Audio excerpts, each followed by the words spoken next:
కృపచేతనే నన్ను బ్రతికించితివి యేసయ్యా, నీ కృపచేతనే నన్ను బ్రతికించితివి యేసయ్యా.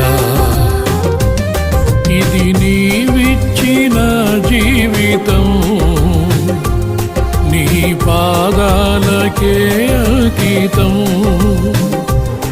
ఇది నీవిచ్చిన జీవితం, నీ పాదాలకే అంకితం. నీ కృపచేతనే నన్ను బ్రతికించితివి యేసయ్యా.